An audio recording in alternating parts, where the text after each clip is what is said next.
MLA for the last 3 years. What has been your experience? What is the most important lesson that you have learned from this tenure? Perhaps the most important lesson is that you're not alone. Sometimes many of us feel that we are alone, this whole political system is rotten. It's not true. The same MLAs of all these parties, true, many of them in Andhra Pradesh and Karnataka spent 5 or 10 crores or more to get elected. But they are all victims of a vicious cycle. They're not villains. For instance, in Andhra Pradesh, on any issue, when I rise on behalf of Lok Satta, there is rapt attention, pin drop silence. No other member, not even the chief minister or opposition leader gets that. Because people want this to happen.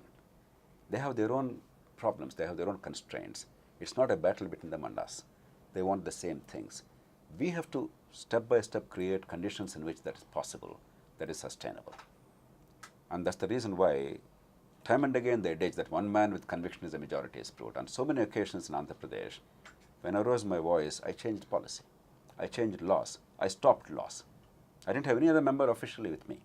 In a system where the parties have the whip and the 10th schedule, the 91st Amendment to the Constitution, where every member has to fall in line, he has no choice. Despite that, I got the majority on my side on many occasions, and the government was compelled to act. It takes credibility, it takes perseverance, but it happens. We have to trust that they're all with us. They're not our enemies. We must not put ourselves on a pedestal and think that they're all crooks. One of the problems of good people is we think that everybody else is bad. We must recognize there is good everywhere. We must respect that. We must try and get the best out of it. There were some bitter moments, for instance, when some members of the legislature themselves physically attacked me in the premises of the assembly. But they are now my very good friends. The very members who attacked me personally, they're very good friends. They're respectful, very apologetic for their past conduct, and they're very attentive. So we must never think that there is an adversarial relationship. That is, to me, a most humbling and most important experience. And I want to share this with everybody because I know the middle class India thinks that all politicians are crooks and criminals, and unless you hang them and kill them, this country is not better. You cannot hang and kill people. You have to convert them and you have to punish them where necessary. There's no question about it. But we have to engage. Engage with our people, engage with the political parties, engage with our legislators, and get the best out of them. Well said, Dr. JP. Dr. Ashwin, what next after elections? If you win and if you don't?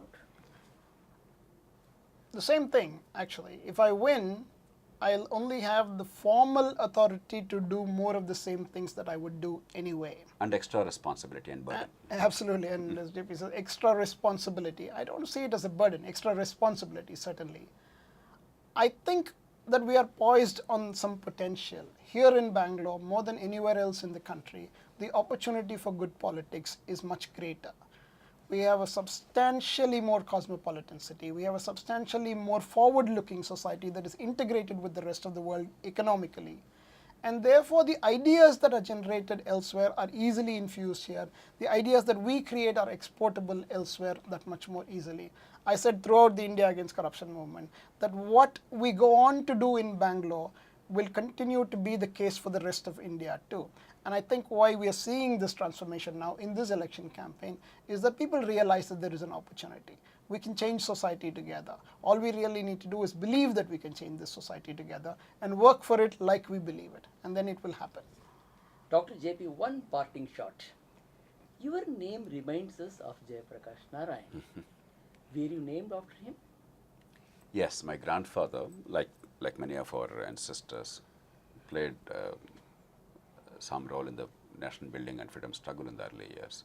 At the local level, he was an admirer of Loknayak JP, obviously. So it was a fortuitous coincidence.